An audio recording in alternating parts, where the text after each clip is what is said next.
Mesdames, Messieurs, bonsoir. Merci de votre patience. J'ai l'immense plaisir d'annoncer Max Blanchet du cabinet Roland Berger, une des sommités mondiales sur le thème de l'industrie du futur, qui a commis plusieurs ouvrages qui font référence. On est très heureux de le recevoir évidemment, sous vos applaudissements, parce qu'il nous fait l'amitié de venir vraiment en tant qu'évangélisateur du 4.0. Voilà. Merci beaucoup Max et je vous passe la parole. Merci. Merci beaucoup, merci beaucoup. Donc, écoutez, je suis ravi d'être avec vous aujourd'hui, surtout dans une région, la région Grand Est, qui est particulièrement industrielle et pour laquelle, effectivement, l'industrie du futur jouera certainement un rôle clé à l'avenir. Et on va montrer quelques chiffres, justement, qui mettront tout ça un peu en perspective. Alors, d'abord, premièrement, premier message, en fait, on va prendre un peu une perspective mondiale.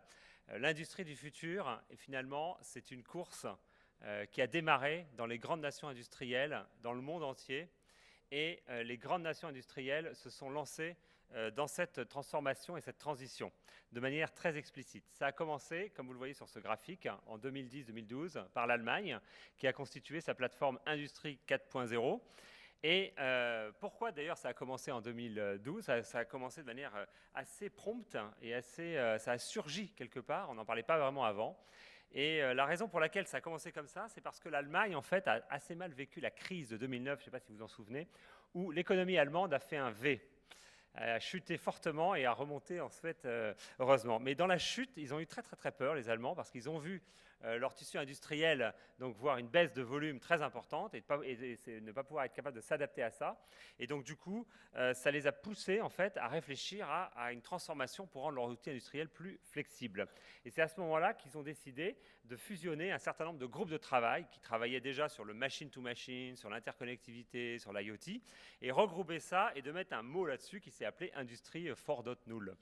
Et ça a été à Hanovre, et puis petit à petit, ils ont augmenté c'est les acteurs de cette plateforme en rajoutant notamment donc des parties prenantes, donc des collectivités, des États, des associations industrielles, et pour finir, les syndicats aussi, Gay Metal, qui font partie de la plateforme 4.0 et qui ont d'ailleurs pour rôle de traiter les questions sociales et de compétences associées à cette transformation. Donc c'est devenu vraiment un vrai schéma, et l'Allemagne donc a commencé ce travail. Voilà. Ensuite, il faut voir aussi que dans les autres pays industriels, même les États-Unis par exemple, ont leur programme Advanced Manufacturing Partnership, qui est un programme également pour se lancer également dans l'industrie du futur.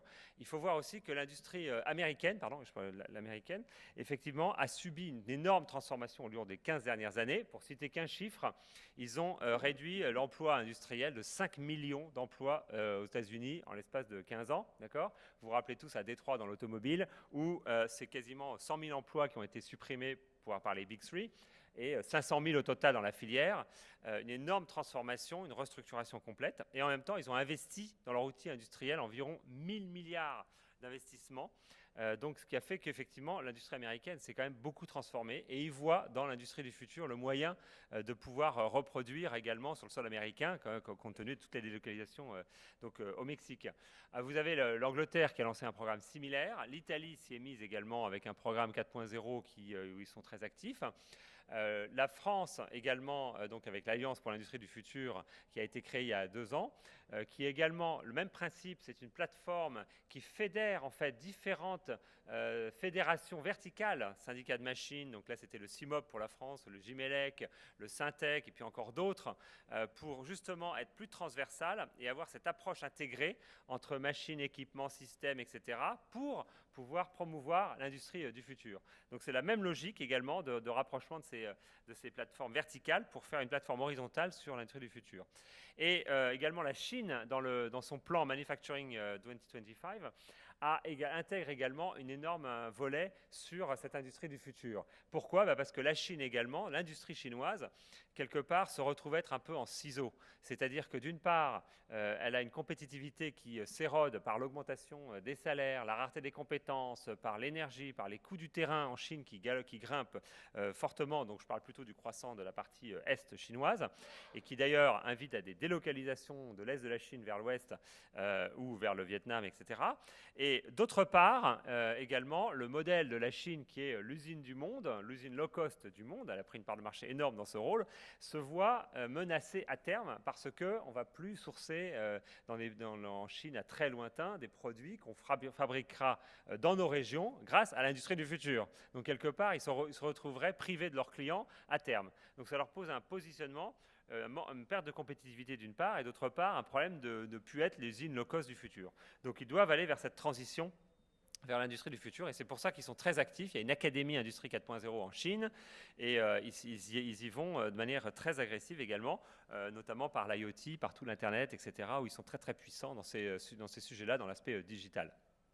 Voilà, donc c'est un peu un tour d'horizon. Le Japon a rejoint un peu plus tardivement, 2015, où là, ils ont vraiment commencé à constituer ces domaines pour ces plateformes, pour pouvoir aller également faire ça, alors que c'était l'industrie la plus automatisée du monde, le Japon. Ça aurait été eux, normalement, qui auraient peut-être dû aller vers cette industrie du futur. Ben non, en fait, ils sont un peu en retard par rapport à ça. Il faut dire aussi que l'industrie japonaise, pour vous donner un chiffre, la grande industrie japonaise surpuissante qu'on a connue, eh bien, la valeur ajoutée de l'industrie japonaise a chuté de 40% en l'espace de 15 ans. Donc c'est quasiment une compression drastique en fait de l'industrie japonaise pour plein de facteurs, hein, le yen, la Chine, le tsunami, etc., des facteurs de compétitivité, et puis aussi de problèmes de jeunes qui viennent plus travailler dans l'industrie, etc. Donc de ce fait, pour eux, voilà un peu les enjeux importants pour lesquels effectivement ils doivent aller vers ça. Donc vous voyez que quelque part, toutes ces grandes nations industrielles ont des raisons et des enjeux pour y aller, on va y revenir. Alors autre élément, ça c'est un peu la carte du monde de l'industrie.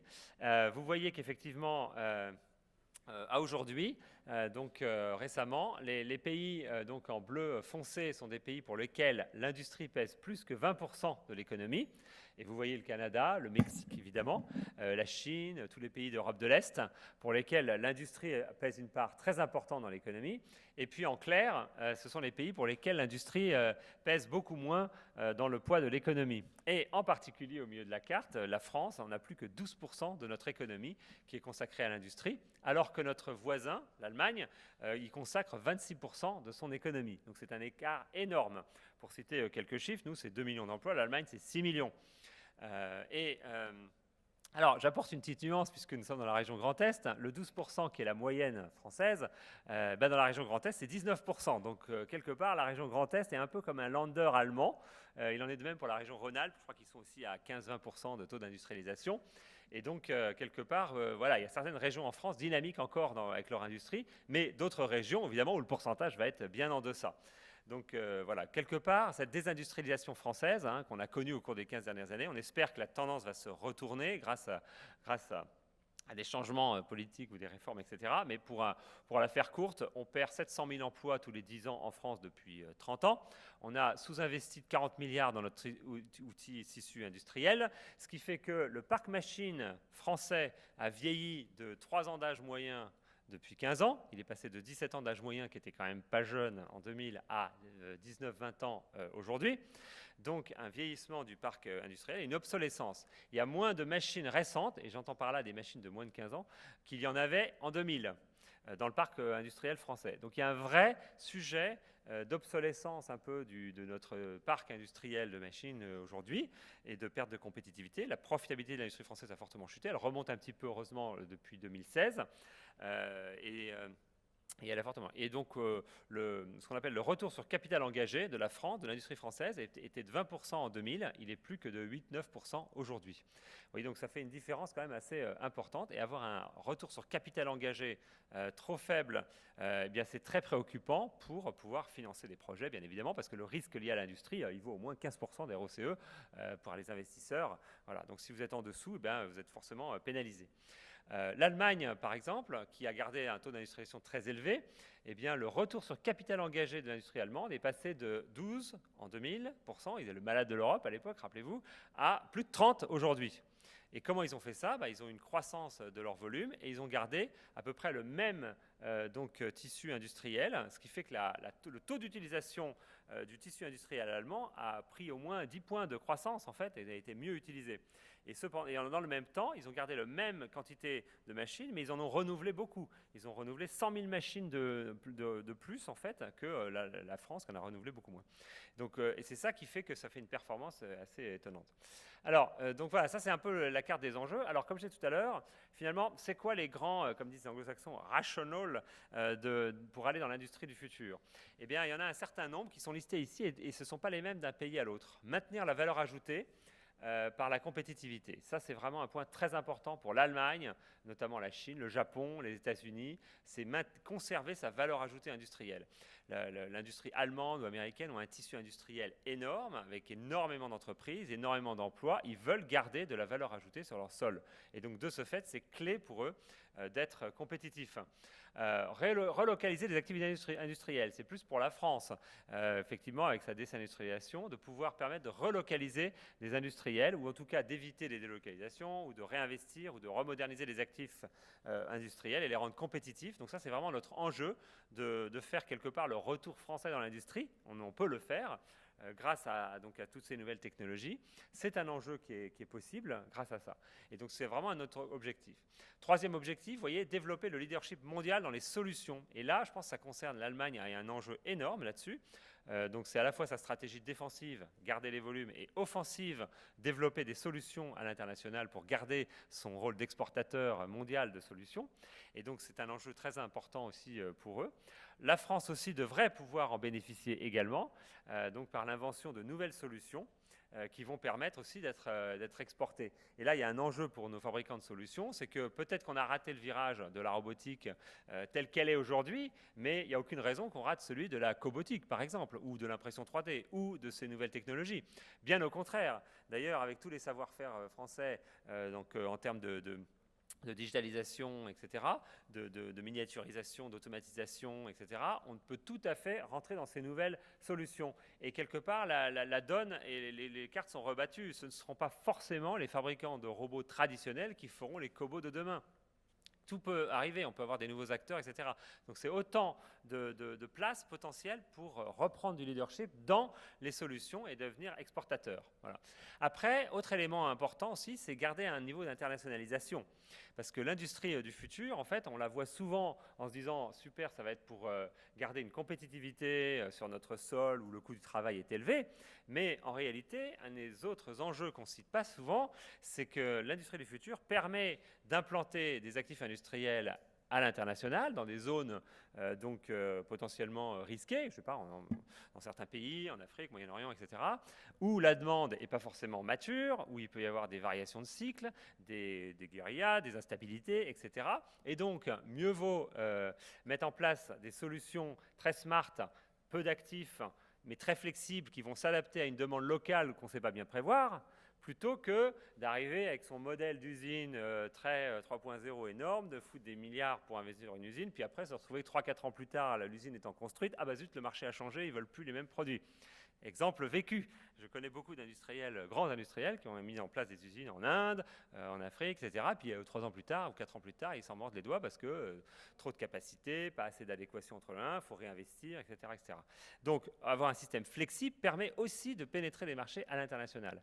Et donc de ce fait, effectivement, on verra peut-être les usines du futur, les vraies, on les verra peut-être apparaître plutôt en Chine ou même en Inde.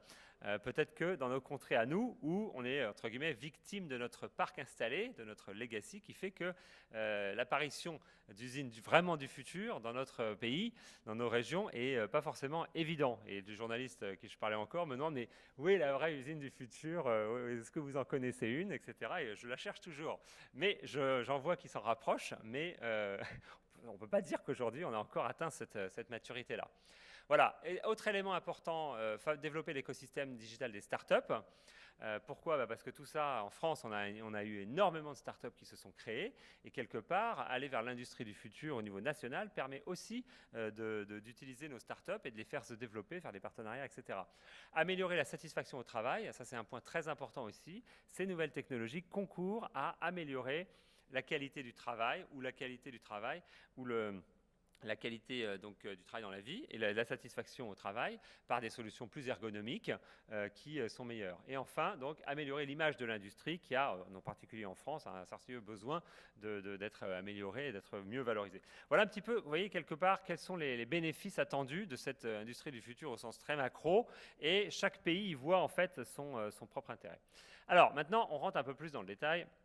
Quelque part, cette industrie du futur, donc on le voit dans les salons, magnifiques salons comme celui d'aujourd'hui, on voit beaucoup de technologie. Mais quelque part, ce n'est pas tellement un problème de technologie.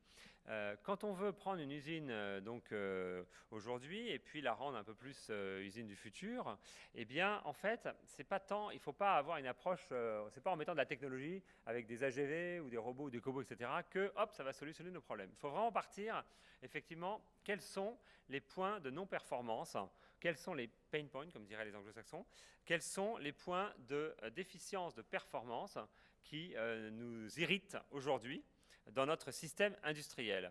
Et à partir de là, eh bien, quelles sont les solutions qui permettraient d'y répondre et en quoi les nouvelles technologies donc de l'industrie du futur peuvent permettre d'y répondre. Il faut vraiment le prendre comme ça. Et qu'aujourd'hui, quand on regarde un peu en synthèse, donc sur finalement, c'est quoi qu'est-ce qui ressort un petit peu dans l'industrie de ces nouvelles solutions? On en voit 5, c'est pas exhaustif, mais 5 effectivement leviers importants qui vont permettre d'avoir des bénéfices très élevés. Le premier levier, c'est un levier en fait qui s'appelle le jumeau virtuel. En fait, c'est la digitalisation d'une usine complète, donc un jumeau quelque part virtuel. Et ça sert à quoi? Eh bien, ça va servir en fait à permettre de simuler l'introduction de nouveaux produits ou à simuler des changements de capacité ou à simuler des perturbations dans le système industriel et de le faire en simulation et de tester si ça marche ou si ça ne marche pas. Et avant de le faire réellement en physique. Et donc, du coup, comme bénéfice, ça va permettre de réduire le temps d'industrialisation, accélérer l'introduction de nouveaux produits et aussi empêcher la déstabilisation du système industriel et de faire des pertes et des scraps et des manques de problèmes de takt time, de cadence, etc. Et donc, ça va être un bénéfice assez important. Et ça va permettre notamment aussi à des secteurs. Par exemple, quelqu'un me disait, si on avait fait ce type de jumeau virtuel pour simuler le lancement, le montée en cadence, par exemple, d'un avion ou dans l'aéronautique, eh bien, on aurait été beaucoup plus fiable en termes de courbe de lancement et de rapidité de montée en cadence. Oui, donc c'est un enjeu très important. C'est toujours un cauchemar pour les industries, par exemple automobiles, aéronautiques, etc. Les lancements de nouveaux programmes et de nouveaux produits, c'est toujours un événement très très important.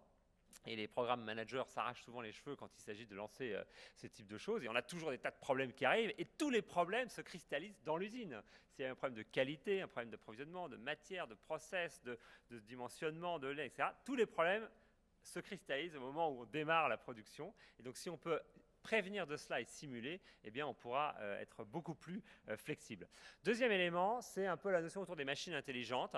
Alors là, l'enjeu, quel est-il en fait? Eh bien, c'est de permettre donc à nos machines aujourd'hui de détecter plus rapidement quand est-ce qu'elles vont avoir des paramètres qui varient, avoir des problèmes de non-qualité, avoir des instabilités dans le processus et de pouvoir les corriger plus rapidement. Et aujourd'hui, ce n'est pas forcément évident. Prenez une machine de fabrication, il y a 100 paramètres pour régler la machine.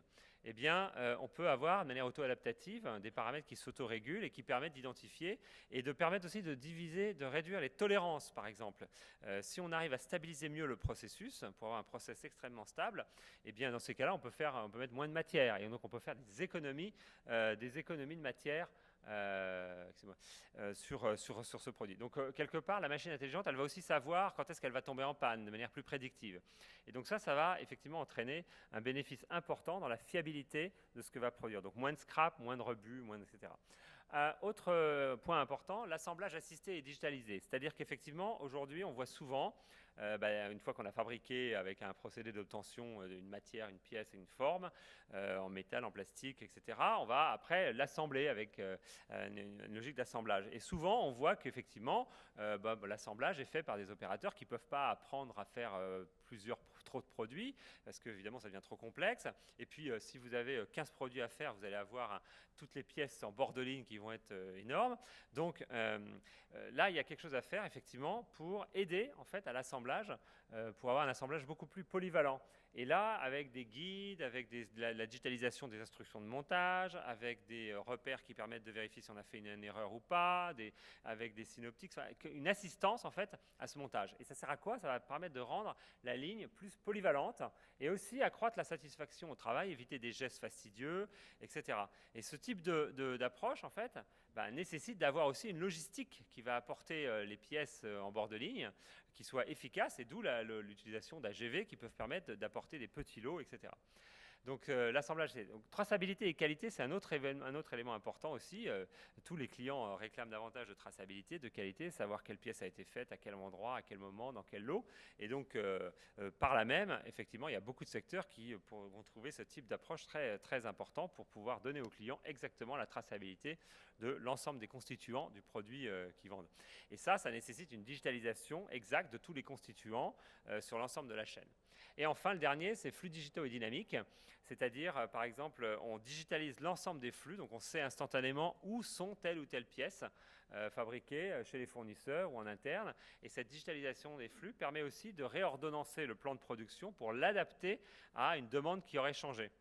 Et cette fonctionnalité-là permet de lisser beaucoup mieux la production et permet également donc d'optimiser la charge capacité. Et c'est un peu une sorte de Kanban quelque part, mais digital, qui va permettre justement d'optimiser beaucoup mieux le système. Vous voyez, donc quelque part, on voit bien, et tout ça, ça va s'accompagner avec des tableaux de bord, des grands écrans, des indicateurs, une traçabilité de ces flux, une répartition effectivement de la charge en fonction des commandes. Et c'est ça qui va rendre l'ensemble du système beaucoup plus flexible. Donc quelque part, on améliore avec ça les délais, les lead time. Par exemple, pour vous citer un exemple, je connais des usines où la forge, par exemple, qui font des produits, mais ils sont incapables de dire quand est-ce que la pièce sera faite au bout de combien de semaines. Donc, ils donnent un volet de sécurité de 5 semaines au client, parce qu'en dessous, vu qu'il y a tellement de nuances différentes et que c'est complexe, etc., ça passe par plein d'étapes d'affinement, etc., différentes, que vous ne savez pas, finalement, où passe tout ça et au bout de combien de temps votre pièce va sortir. Donc, quelque part, la digitalisation va permettre effectivement de bien mieux s'engager vis-à-vis du client et dire une date ferme, je confirme votre commande et je m'y engage et je livre quelque chose avec une traçabilité, etc., bien meilleure. Vous voyez, donc, c'est quand même des avantages très importants de pouvoir s'engager mieux vis-à-vis du client en termes de qualité, de personnalisation aussi, de délai, etc. Et voilà. En termes de qualité du travail également, ergonomie, donc contrôle, etc. Donc voilà un petit peu les grands types de solutions. C'est vrai aussi, je tiens à dire que quand on fait concrètement des projets comme ça dans des systèmes industriels, il est clair que ça ne sert à rien de mettre de la technologie sur un système industriel où il n'est pas mis au carré. Il faut d'abord avoir mis les basiques en place du système industriel, c'est-à-dire en termes de pratique. Voyez, ça ne sert à rien de mettre effectivement, comme je disais tout à l'heure, des AGV comme ça sur un système où les flux sont un peu n'importe quoi et très compliqués.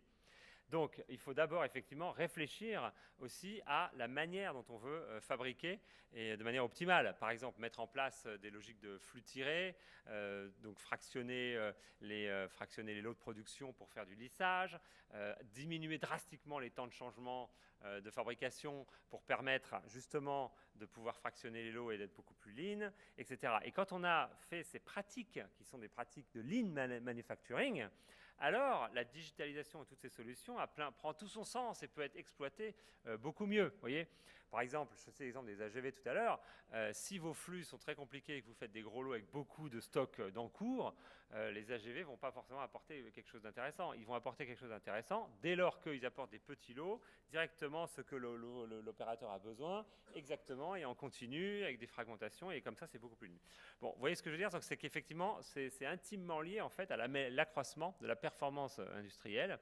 Ça ne fait pas de solution miracle. Il faut d'abord travailler sur sa performance industrielle et ensuite voir en quoi tel ou tel type de solutions vont permettre d'y répondre. Et puis, après, faire le choix de la bonne technologie.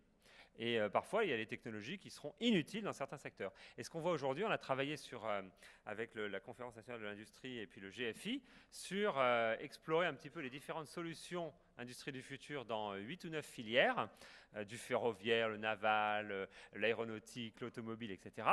Et c'est assez intéressant de voir que chaque filière a des besoins spécifiques en termes de solutions pour répondre à leurs enjeux. D'accord ?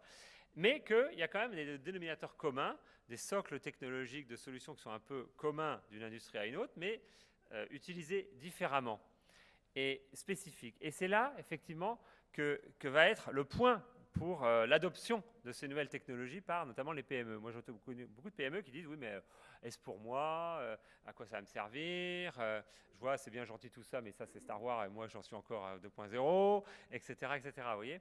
Or, en fait, depuis la techno, en fait, il faut arriver d'abord à convaincre le patron que, en fait, si tu produisais comme ça, tu pourrais avoir un bénéfice client important ou une satisfaction au travail meilleure, etc. Et que pour arriver à faire ça, il faut mettre en place ce type de pratique. Et ce type de pratique peut être facilité par un écran, une connectivité, etc.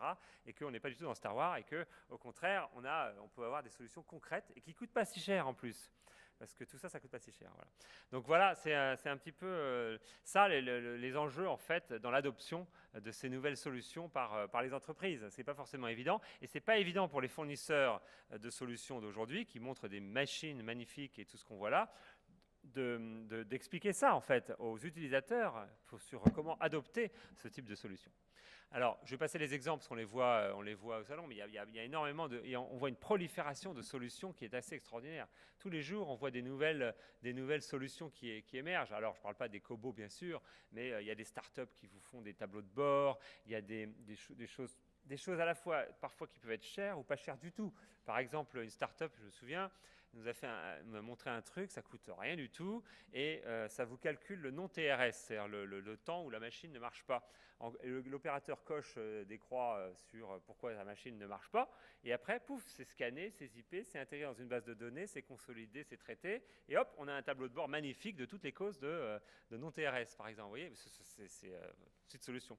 Après, vous avez les grosses choses avec les MES complets qui vont...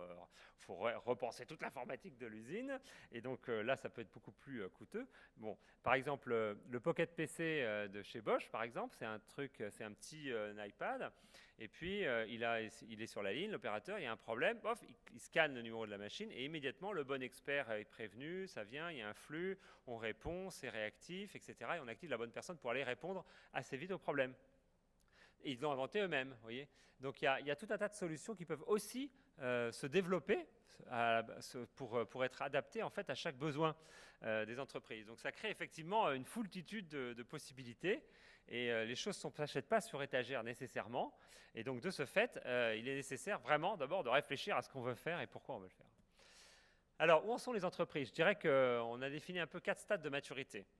Aujourd'hui, ce qu'on voit, surtout en Europe de l'Ouest, on voit sur ces 4 stades de maturité, quelque part, on voit que les grands groupes, d'abord, ont quand même lancé l'initiative Industrie du futur de manière conséquente. Donc, ils ont passé l'étape de maturité 1, que j'appelle l'étape découverte, et POC, Proof of Concept, et ils sont maintenant à lancer un nombre impressionnant d'initiatives, qui foisonnent d'ailleurs, sur l'ensemble de leur tissu industriel, et qui foisonnent, et qui sont des solutions dont ils espèrent avoir un retour sur investissement. Et là, on reconnaît nos grands groupes français, par exemple, qui sont aux maturité 2 et qui ont lancé beaucoup d'initiatives. Et ils souhaitent effectivement avoir un retour sur investissement de ces solutions, qui est dur à venir d'ailleurs, qui est pas forcément, ils commencent à buter sur un certain nombre de limites. Et ça peut être un nombre d'initiatives impressionnant, 80, 100, 200 projets sur 150 usines. Vous voyez, donc ça peut être des grosses initiatives. Par exemple, Bosch, par exemple, sur 5 de ces usines, ont lancé énormément de solutions comme ça, avec des démonstrateurs, très intéressants. Mais après, l'étape d'après, effectivement, ça vient à la transformation des systèmes d'informatique, d'amélioration de l'innovation, etc., pour aller vers le stade 3, qui là est plus rare. Et le stade 4, quelque part, c'est l'aboutissement complet de la transformation, où là, il y a eu aussi un impact social. Parce que comme je disais tout à l'heure, on va le revenir, il y a un impact effectivement en compétences, emploi, qui aussi doit être à l'agenda. Et le stade 4, c'est principalement aujourd'hui, ce qu'on voit, ce sont les entreprises, les startups industrielles qui sont directement natives industrie du futur, comme Job Aviation par exemple, ou comme Local Motors, etc., qui développent très rapidement des nouveaux produits, qui les industrialisent très très vite, de manière très simulée, avec du cloud computing, avec toutes ces nouvelles techniques immersives de design et de développement rapide, de manière avec un footprint très très léger, etc. Donc vous voyez, il y a des modèles d'entreprise qui sont en train d'émerger, qu'on voit, et qui sont assez impressionnants dans l'agilité qu'ils peuvent avoir et dans la capacité donc à mettre sur le marché rapidement des nouveaux produits designés avec assez peu de moyens. Et quelque part, nous, on est quand même victimes, les grands groupes ou les entreprises de taille moyenne, du legacy, de tout ce qu'on a aujourd'hui. Voilà, donc quelque part, voilà un peu l'état de maturité, je dirais, aujourd'hui. Et les PME, ils sont encore un peu à l'étape 1, quoi, de découverte, de prise en compte. Donc c'est pour ça qu'effectivement, il faut assurer cette transition, parce que les grands groupes n'y arriveront pas si leur tissu de PME n'a pas aussi fait cette transition.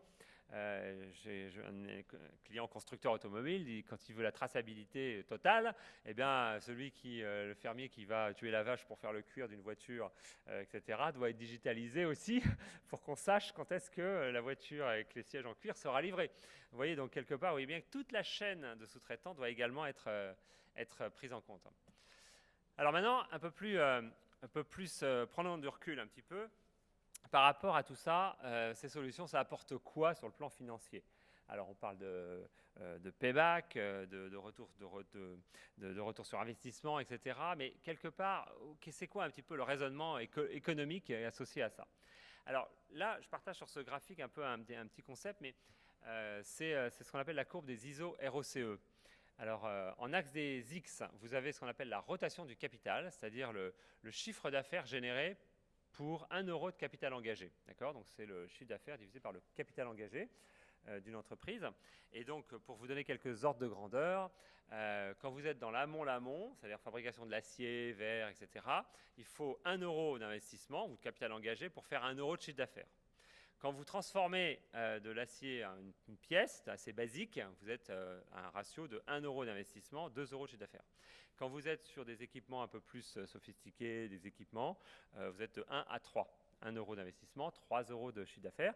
Et quand vous allez à la fin vers les services, par exemple un magasin Carrefour, là c'est 1 euro d'investissement, un magasin, et bien, alors, énorme, 10 fois plus en termes de chiffre d'affaires, en termes de rotation d'actifs. Donc plus on est vers la gauche, plus on a une industrie capital intensive, plus on est vers la droite, moins l'industrie est capital intensive. D'accord? Et en axe des Y, c'est la profitabilité, donc la marge nette sur le chiffre d'affaires. Et vous voyez bien que le retour sur capital engagé, qui est le ratio entre combien j'investis et combien ça me rapporte, un peu comme quand vous investissez dans une action, bah, elle vous rapporte combien, eh bien ce ratio-là, en fait, il est le même sur la courbe qui est ici. Parce qu'on peut avoir soit une industrie très capital intensive, donc il faut investir beaucoup, mais dans ces cas-là, vous allez exiger une rentabilité importante. Donc vous allez être sur la gauche.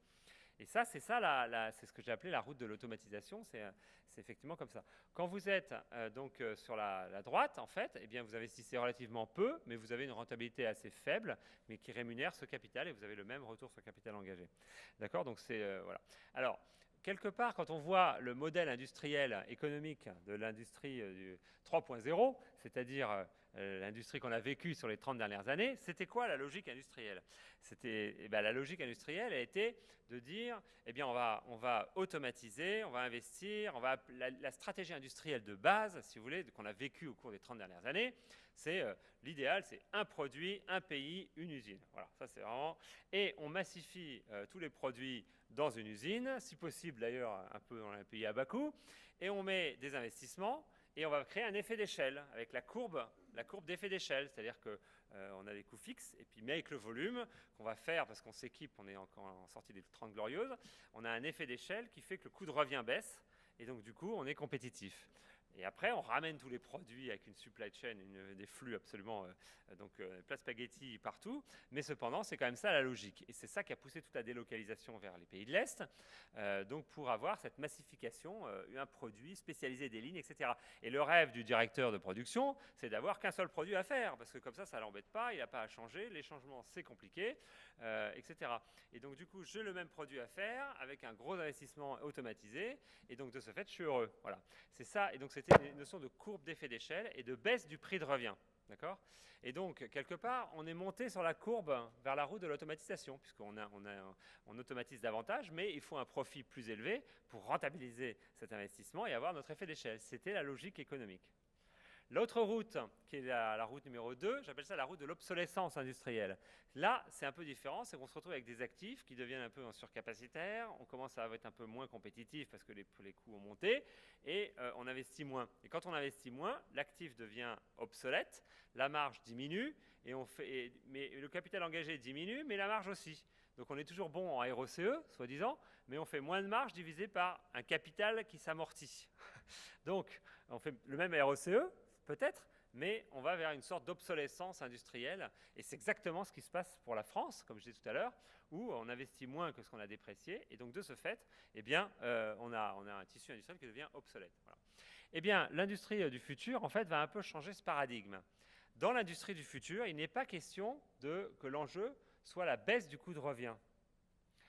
Ça, c'était un peu l'industrie 3.0. La baisse du coût de revient, en fait, non, les coûts ne baissent pas, les prix ne baissent pas. Voire les prix, en fait, augmentent un peu, parce qu'on va même être plus fiable vis-à-vis du client, on va vendre une proposition de valeur plus ferme, on va vendre des produits davantage personnalisés, et donc on va même aussi augmenter un peu les prix. Donc le coût et les prix ne vont pas forcément diminuer. En revanche, et les volumes non plus d'ailleurs. On ne va pas créer encore une fois un effet d'échelle parce que la croissance est faible, nos pays sont équipés et donc de ce fait, les volumes ne vont pas forcément non plus croître et on ne va pas faire cette équation-là. Alors du coup, qu'est-ce qui varie ? Eh bien, il ne reste plus que le capital engagé. C'est-à-dire qu'en fait, on va faire des produits peut-être vendus un peu plus chers ou un peu plus confirmés vis-à-vis du client, mais avec une utilisation de capital bien moindre. Et on le ressent assez bien, parce que vous voyez, tout ce que j'ai raconté en termes de solutions, vous voyez, qu'est-ce que ça a fait comme effet ? Le jumeau virtuel, ça évite d'avoir de la non-utilisation de votre usine pendant qu'on installe un nouveau produit. La digitalisation des flux, ça évite d'avoir des problèmes de rebut, de stock, de qualité. Vous améliorez le taux d'utilisation de vos machines. La flexibilité, ça permet d'avoir quoi ? Ça permet de changer de production plus rapidement et donc d'utiliser mieux votre actif. Donc tout ça, en fait, concourt à utiliser mieux l'actif. Et donc, si vous utilisez mieux votre actif, vous avez besoin de moins d'actifs, logiquement. Si votre TRS ou votre taux d'utilisation passe de 50%, pardon, comme je le vois parfois dans l'automobile, à 80%, vous prenez 30 points, bah vous avez besoin de 30% de moins de machines. Et donc, quelque part, vous voyez que vous allez augmenter la profitabilité par une automatisation plus forte, une flexibilité ou un prix meilleur. Donc là, vous allez monter sur la courbe orange. Et en même temps, l'industrie va devenir moins capital intensive, c'est-à-dire qu'elle va être plus, l'actif étant mieux utilisé, d'accord ? Eh bien, on aura une meilleure rotation de l'actif, on aura plus de chiffre d'affaires par rapport au capital engagé. Donc ça, c'est vraiment une notion différente et qui a un impact très important. Je vais vous montrer une simulation après. Par analogie, si vous voulez, pour comprendre ce que je veux dire, prenez un cas très simple. Vous prenez une flotte de 1000 taxis. Si ces taxis ne sont pas digitalisés, ils vont chercher les clients un peu au petit bonheur à la chance et les remplir. Vous voyez, si vous digitalisez la flotte et le transformez en Uber, bah, ils savent exactement où sont les clients. Et donc le boulot des 1000 taxis peut être fait par 800 taxis ou 700 taxis, puisqu'ils savent exactement. Et les taxis seront mieux remplis, mieux utilisés. Et pour autant, la course du taxi, elle est le même, puisqu'on dépense le trajet, le coût du trajet est le même. Vous voyez, donc quelque part, c'est un peu la même chose dans les usines. Si vous interconnectez et utilisez mieux votre actif, bah, vous allez faire le même boulot avec moins de machines, avec moins d'actifs. Et donc de ce fait, avoir une création de valeur, évidemment, significative, mais ce n'est pas forcément de la productivité au sens baisse du coût. On a fait, en tant que consultant, bien sûr, on a fait une simulation sur une usine, par exemple, du secteur automobile. Et bien, vous voyez que sur ce graphique-là, je ne sais pas si vous pouvez lire, mais c'est le retour sur capital engagé qui, à gauche, parle de 15%. Et quand on met concrètement tous les leviers j'ai cité tout à l'heure d'industrie du futur, eh bien, vous arrivez à carrément 42% de retour sur capital engagé. C'est-à-dire que d'un côté, la profitabilité s'améliore, elle passe de 6 à 12%, parce que vous avez moins de main-d'œuvre, vous avez plus d'efficacité, et en même temps, vous divisez par quelque chose de plus petit, donc 30% de machines en moins, à peu près. Et donc, la rotation de l'actif passe de 2,5 à 3, et donc le taux d'utilisation de l'actif, lui, il passe de 60 à peut-être 90%, et l'actif est totalement saturé. Oui, enfin, voilà, c'est un peu le mécanisme. Alors, ça ne veut pas dire qu'on atteindra le 40%, ce qui sera après rétrocédé aux clients, etc. C'est de la formation brute de création de valeur, mais c'est quand même la direction. Donc, il y a un gisement économique très, très important qui n'est pas facile à voir comme je disais tout à l'heure, parce que ça ne réduit pas forcément les coûts de revient, mais à terme, ça va permettre d'être beaucoup plus efficace en termes d'investissement. Et on fera même des économies d'investissement, parce qu'on aura besoin de moins investir dans nos solutions et nos usines pour pouvoir justement, et ces économies d'investissement vont être réinjectées dans l'économie et recréer les emplois qui potentiellement seront perdus par le mécanisme qu'on a aujourd'hui. Parce que dans la simulation, par exemple, qu'on a faite ici, eh bien, vous voyez que la main-d'œuvre directe baisse de 45% et la main-d'œuvre indirecte de 30%. Donc on est en train quand même de parler de 40% de baisse de main-d'œuvre, parce que les tâches ont été transformées, automatisées, digitalisées. Donc cette baisse d'emploi directe en usine, eh bien, elle va se recréer par une augmentation. Voilà, je crois que c'est un peu long. Donc pour finir, l'industrie du futur, finalement, ça change le paradigme de la stratégie industrielle. On passe d'une logique de production de masse, avec les effets d'échelle, à la customisation de masse ou l'affermissement par rapport aux clients, de l'effet d'échelle par le volume à des unités plus locales et plus flexibles, du make to stock au make to order, c'est-à-dire on va produire à la commande puisqu'on est flexible et non pas faire des stocks énormes de produits où on ne sait pas si les clients vont les acheter, du produit à l'usage, du prix de revient, on va parler plus de ROCE, de retour sur le capital engagé, beaucoup plus pertinent, du taylorisme aux organisations beaucoup plus flexibles et de la pénibilité à la qualité de vie au travail. Voilà un petit peu les grands dessins les grands bénéfices, enfin les grands changements de ce paradigme, de cette nouvelle industrie du futur qui évidemment va mettre 15, 20 ans, peut-être 30 ans à se déployer, à se mettre en place. La commande numérique est encore déployée à 50%, paraît-il, aujourd'hui en France. Donc, on est encore dans le 2.0 et le 3.0. Donc, le 4.0, ça va prendre du temps. Mais vous voyez aussi qu'il y a un impact très fort sur les compétences et les emplois. Les métiers vont se transformer. Le métier de la maintenance, le métier de l'opérateur, le métier dans les usines vont se transformer. Il y a un aspect aussi volume d'emploi qui va aussi probablement être une question. Et donc, il y a toute cette phase de transition qu'il va falloir aussi adresser proprement. Donc, je pense que c'est vraiment important d'en parler dès aujourd'hui pour préparer cette phase de transition. Voilà ce que j'avais à dire. Ça n'a pas été trop long. Bon, je ne sais pas si vous avez... Je vois qu'il est 6 heures. Je ne sais pas si vous avez... On a respecté, je crois, l'horaire. Il nous reste peut-être quelques minutes pour des questions si vous en avez. On peut faire passer les micros. Je crois qu'il y a des micros au fond. Une question, présentez-vous chaque fois avant de poser votre question et puis après on arrêtera à 18h parce que je crois qu'il y a des impératifs pour un certain nombre d'entre vous tout à l'heure. Oui. S'il vous plaît. Oui, ici. Il y avait une question ici puis après enfin dans l'ordre. Allez-y, on gardera... Question ou commentaire d'ailleurs, je n'ai pas forcément la science infuse, c'est là.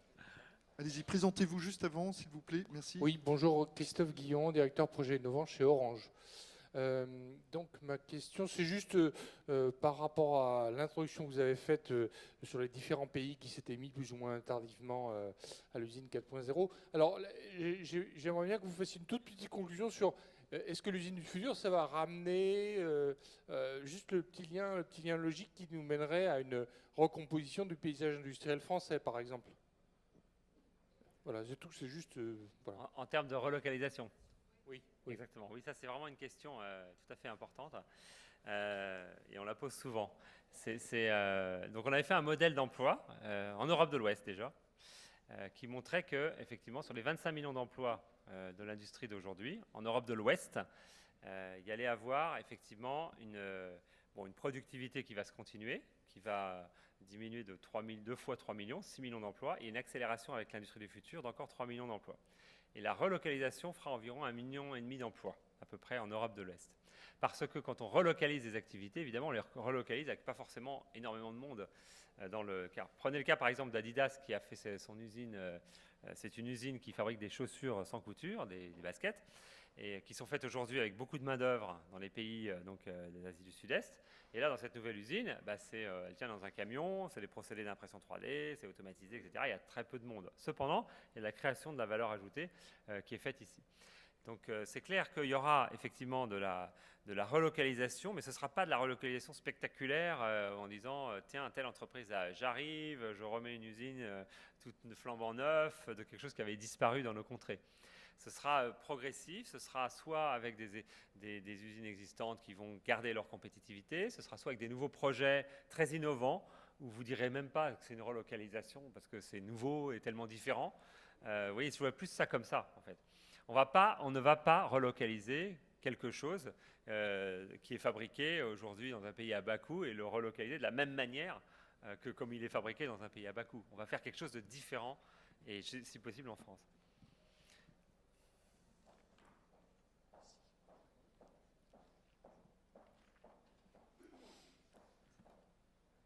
Bonjour, moi je m'appelle Bruno Péchout, je suis vice-président chez Keonis Stratégie Innovation, une boîte de services autour du PLM.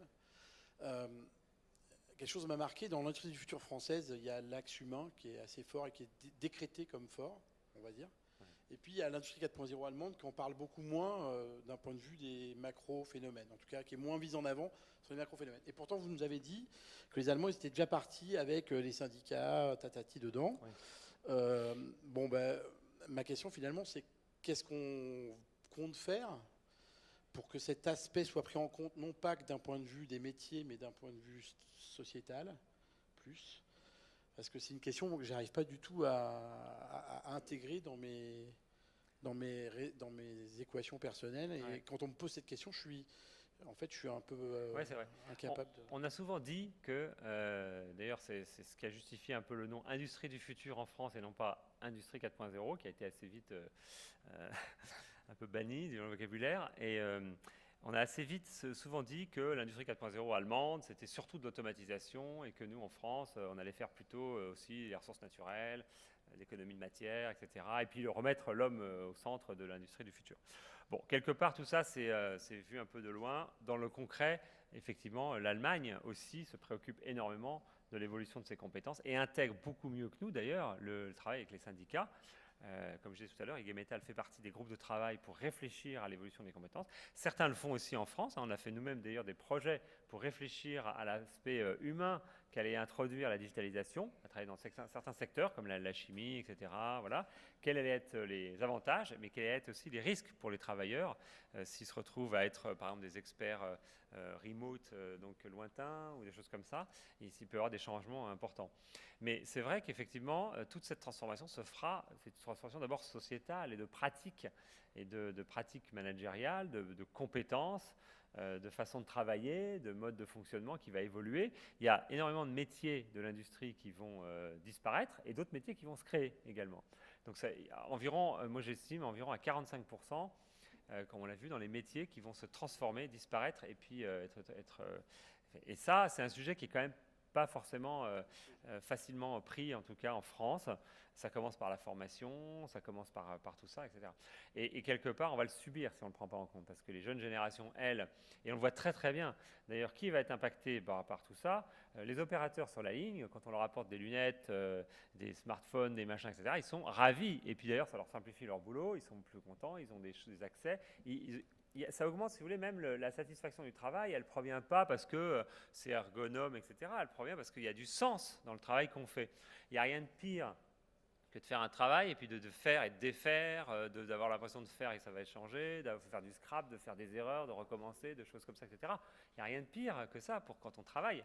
Donc si avec ces nouveaux outils, ils arrivent à mieux voir pourquoi ils ont fait les choses bien, pas bien, comment ils peuvent corriger, comment ils peuvent s'améliorer, etc. D'où les équipes flexibles et apprenantes, eh bien ça augmente le sens du travail et donc la satisfaction évidemment, quoi.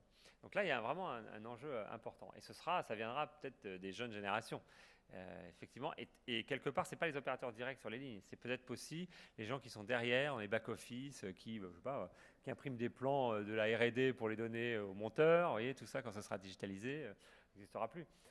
Tous les flux, les ordonnanceurs, les planeurs, les approvisionneurs qui vont checker que telle référence est arrivée, etc. Quand tout ça, ce sera avec des RFID, des flux digitaux, il y a des tas d'activités qui vont disparaître. Mais il ne faut pas avoir peur de ça, ce n'est pas nouveau. C'était comme ça aussi déjà sur les 50 dernières années, il y a énormément de métiers qui ont disparu. Une dernière question peut-être? Oui, monsieur. Oui, bonjour. Philippe Calbe, je suis chargé de mission chez PSA. Ah ouais. Il y a une chose qui m'a marqué dans votre présentation, c'est que l'environnement est totalement absent. Et il me semble que c'est un des axes du plan gouvernemental. Alors, est-ce que c'est parce que c'est un mal nécessaire, c'est juste pour se donner bonne conscience ou... Oui, c'est vrai, je l'ai à peine évoqué. C'est vrai que, et je me fais un peu le reflet de ce que je vois et j'entends.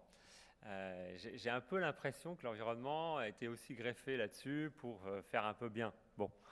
Cependant, il y a quand même un enjeu important, et je l'ai vu d'ailleurs, je me souviens d'un de mes clients, un grand équipementier, fournisseur de PSA, qui avait calculé les enjeux que je vous ai cités en euros, il avait calculé en kilos économisés. Parce que tout ça, les scraps, les rebuts, etc., les machines qu'on va moins utiliser, ça économise énormément de kilos de transport, etc. Donc là, c'est vrai qu'on peut convertir tous ces enjeux en euros, en kilos économisés de matière, etc. Et donc ça, c'est bon pour l'environnement. Je pense que c'est sur ce sujet-là, effectivement, qu'on pourra produire mieux, quoi.